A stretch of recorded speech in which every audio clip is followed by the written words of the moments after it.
কাটছি এই, বুঝছেন? এই প্রথম কাটছেন নাকি? প্রথম কাটছি, প্রথম কাটছি এই, মানে এবার খিল দেবো, দিয়ে তারপরে কাটা শুরু করবো, তারপরে রস বেরোবে। আচ্ছা, তাহলে খিল পড়বেন নাকি? হ্যাঁ, খিল পতবো, এবারে খিল পতবো।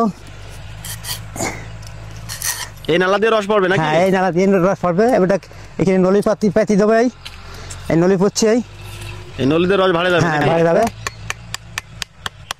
এই যে ভাড়ে যাবে। এবারটা খিল দেবেন না? না, খিল না, এবারে দড়ি লাগাবো, দড়ি। খিল না দিলে রস থাকবে গাছে? হ্যাঁ, ওইটাই প্রাকৃতিক নষ্ট করে, রসে পাকৃতি পায়খানা করে, এই জন্য খিল দিন আমি। ও আচ্ছা আচ্ছা, দড়ি দিয়ে দেন হ্যাঁ, নাকি? দড়ি দিলি প্রাকৃতিক পায়খানা করতে পারে নাতে। ও আচ্ছা আচ্ছা, এই যাই দিলে দড়ি পাকাই দেবেন নাকি? হ্যাঁ, দড়ি পাকাই দিচ্ছি, তাহলে আর অসুবিধা হবে না। এই ভাড় এবারটা এর সাথে বাইন্ধে দিতে হবে, এর সাথে বাইন্ধে দিলি এবারটা রসটা ভাড়ের ভিতরে যাবে। এইভাবে থাকলে ওতে প্রাকৃতিক নষ্ট করতে পারে না।